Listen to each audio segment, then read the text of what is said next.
देखो आज हम सीखने वाले हैं डिस्प्लेसमेंट और वेलोसिटी के बीच क्या रिलेशन है, ठीक है। और इन दोनों के जो बीच रिलेशन है उसका इक्वेशन हम डिस्क्राइब करने वाले हैं। इसका मतलब हम वेलोसिटी और डिस्प्लेसमेंट से रिलेटेड फॉर्मूला निकाल कर दिखाएंगे आज, ठीक है। एक्चुअली ये इक्वेशन यानी फॉर्मूला ही होता है। ये न्यूटन की इक्वेशन है मोशन से रिलेटेड, यानी न्यूटन ने 3 फॉर्मूले दिए हमें मोशन से रिलेटेड। पहला जो फॉर्मूला था उसे हम फर्स्ट इक्वेशन कहते हैं, जो हमारा पिछले वीडियो में हो चुका है। आप प्लेलिस्ट में जाइए चैनल के और वहाँ पे क्लास 9 का जो प्लेलिस्ट है उसमें आपको दिख जाएगा first equation of motion. Actually ये मोशन की इक्वेशन है। पहला हो चुका है जो वेलोसिटी, जिसमें हमने डिस्प्लेसमेंट और टाइम का रिलेशन बताया था और उससे रिलेटेड एक फॉर्मूला निकाल के दिखाया था। अब सेकंड जो इक्वेशन है न्यूटन का मोशन से रिलेटेड, उसमें हम डिस्प्लेसमेंट और वेलोसिटी का क्या रिलेशन है उसका इक्वेशन यहाँ पर निकालने वाले हैं, यानी उसका फॉर्मूला हम यहाँ पर निकालने वाले हैं। इसे डेरिवेशन भी कहते हैं। जब भी हम कोई फार्मूला निकालते हैं या फिर इक्वेशन निकालते हैं लास्ट में, उसे डेरिवेशन कहा जाता है। हम यहाँ पर डिस्प्लेसमेंट और वेलोसिटी का डेरिवेशन निकालने वाले हैं। मैं डायग्राम आपके सामने ही निकाल रहा हूँ ताकि आपको समझे। देखिए ऑब्जेक्ट यहाँ पर है और ऑब्जेक्ट यहाँ से इधर जा रहा है, यानी डी पॉइंट है, सॉरी ये डी पॉइंट है। डी पॉइंट से ऑब्जेक्ट यहाँ पर बी पॉइंट पर आया हुआ है। ये कौन सा पॉइंट है? बी। ओके, तो ऑब्जेक्ट इधर जा रहा है। यानी ग्राफ कैसा निकलता है, एक्चुअली हमें ग्राफिकल मेथड से डिस्क्राइब करना है। तो जब ऑब्जेक्ट इधर से इधर जा रहा है तो ऑब्वियसली ऑब्जेक्ट कुछ ना कुछ टाइम ले रहा होगा, सामने जा रहा है तो उसे कुछ वेलोसिटी भी होगी। ऑब्जेक्ट की वेलोसिटी हम इस एरो से दिखाएंगे इधर, कि ऑब्जेक्ट की वेलोसिटी हम दिखाएंगे ऐसी, यानी ऑब्जेक्ट तो इधर जा रहा है लेकिन वेलोसिटी की हम डायरेक्शन इधर बताएंगे। और ऑब्जेक्ट अगर एक जगह से दूसरे जा रहा है तो टाइम भी हो रहा है कुछ, तो हम टाइम के लिए ऐसा एरो बताएंगे। यानी जैसे जैसा ऑब्जेक्ट सामने जा रहा है, जैसा जैसा ऑब्जेक्ट सामने जा रहा है वैसे वैसी वेलोसिटी उसकी बढ़ रही है, वैसे वैसे टाइम भी क्या हो रहा है, बढ़ते जा रहा है। तो ग्राफ समझ में आ गया। तो ये है टाइम और ये है वेलोसिटी, ठीक है। ये पॉइंट हमने ओ ले लिया, ये पॉइंट हमने ई ले लिया, ठीक है। उसके बाद में ये पॉइंट डी था, यहाँ पर हमने ले लिया सी पॉइंट, ठीक है। यहाँ पर हमने एक लाइन ड्रॉ की, जो पिछले वीडियो में भी दिखाया है मैंने कि यहाँ पर हम एक लाइन ड्रॉ करते हैं, ठीक है। फिर इधर से भी हमने एक लाइन ड्रॉ कर दिया यहाँ पर, ठीक है। और यहाँ पर एक सीधा लाइन हमने ड्रॉ कर दिया जो ई में से जा रहा है। ये हो गया हमारा फाइनल वेलोसिटी। इसे हम सी पॉइंट कहेंगे, इसे हम मिटा देंगे, ठीक है। यहाँ पर भी क्रॉस हुआ, यानी ये जो लाइन है यहाँ पर क्रॉस हुई, इसे हम पॉइंट देंगे ए, ठीक है। और ये जो लाइन क्रॉस हुआ यहाँ पर, इसे हमने नाम दिया बी। आगे ख्याल में आपके, हमें यहाँ पर निकालना है डिस्प्लेसमेंट और वेलोसिटी का रिलेशन।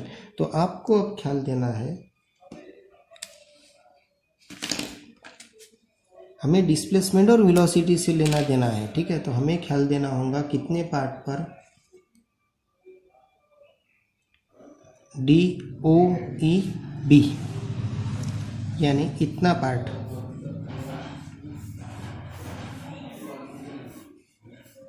अब हमें इतने पार्ट पर ही ध्यान देना है, डी ओ ई बी पर। आया ख्याल में? बाकी आपको कुछ नहीं सोचना इधर उधर का। अब देखिए एक ऑब्जेक्ट एक जगह से दूसरे जगह जा रहा है तो उसे इनिशियल वेलोसिटी होगी u, उससे फाइनल वेलोसिटी होगी v, उसका एक्सीलरेशन होगा a, उस ऑब्जेक्ट का कुछ मास होगा m, ऑब्जेक्ट डिस्प्लेसमेंट परफॉर्म कर रहा है तो डिस्प्लेसमेंट होगा s, ठीक है। और टाइम होगा t। अब देखिए डिस्प्लेसमेंट यहाँ पर हम लिखेंगे displacement s equal to area of quadrangle.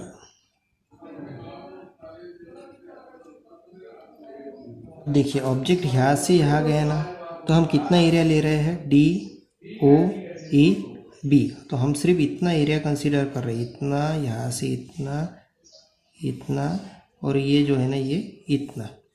D O E B के बारे में हमें सोचना है, हमारा वही है एरिया ऑफ क्वाड्रेंगल, हमने उसे ही कहा है, ठीक है। अब ये जो एरिया ऑफ क्वाड्रेंगल है, अगर आप इसे डिटेल में देखते हो थोड़ा सा, देखिए यहाँ पर एरिया ऑफ रेक्टेंगल, यानी यहाँ पर एक रेक्टेंगल भी तैयार होता है। कौन सा? DOEA है क्या? DOEA। इतना यहाँ पे क्या होता है, एक देखिए इतना पोर्शन देखिए, इतना जो पार्ट है ना वो क्या है? रेक्टेंगल है। इतना पार्ट क्या हुआ? रेक्टेंगल है। इसका नाम है DOEA, द एरिया ऑफ। तो देखिए एरिया, यहाँ पर एक रेक्टेंगल भी तैयार हो रहा है, DOEA रेक्टेंगल तैयार हो रहा है, DOEA। साथ में और क्या तैयार हो रहा है? यहाँ पर एक ट्रायंगल भी यहाँ पर तैयार हो रहा है।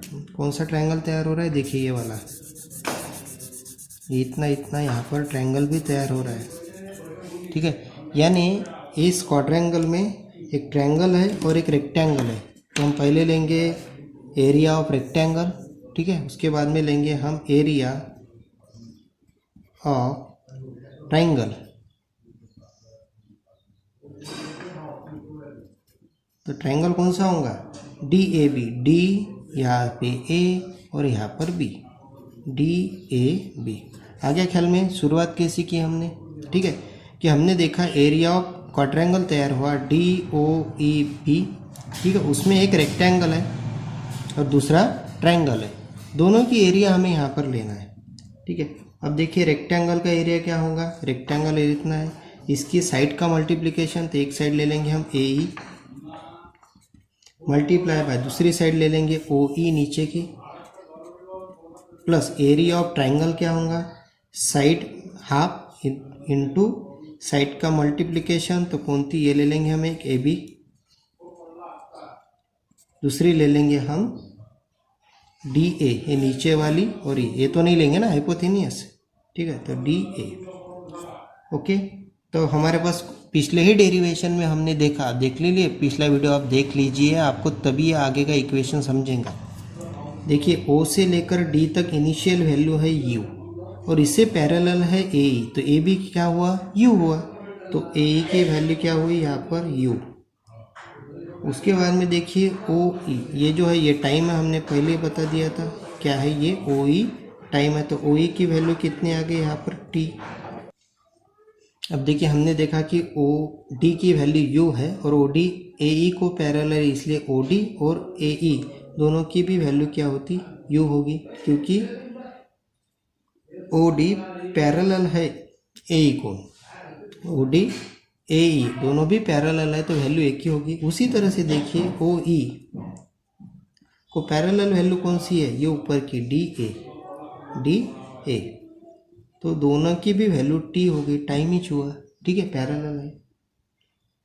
और पिछले इक्वेशन में हमने देखा था कि AB की वैल्यू क्या है? A इंटू T है। ये हमने पिछले वीडियो में जाकर देखिए, आपको समझेगा कि AB जो है यहाँ से इतना, इसकी वैल्यू 80 कैसे आती है। ठीक है, और देखिए यहाँ पर और एक चीज़ आपको समझनी होगी कि AB जो है, ये इतना पार्ट AB, ये पैरेलल है इसे, किसे? CD को, पैरेलल है CD को, यानी AB की भी वैल्यू 80 हुई और CD की भी वैल्यू यहाँ पर 80 हुई, क्योंकि पैरेलल है ना दोनों लाइन। ठीक है, अब हम वैल्यू पुटअप कर देंगे।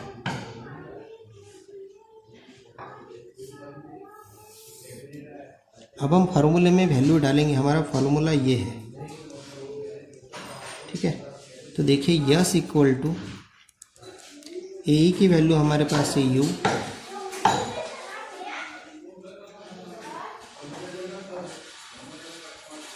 इंटू OE की वैल्यू है हमारे पास T, प्लस हाफ AB की वैल्यू हमारे पास है 80, इंटू DA की वैल्यू हमारे पास है T।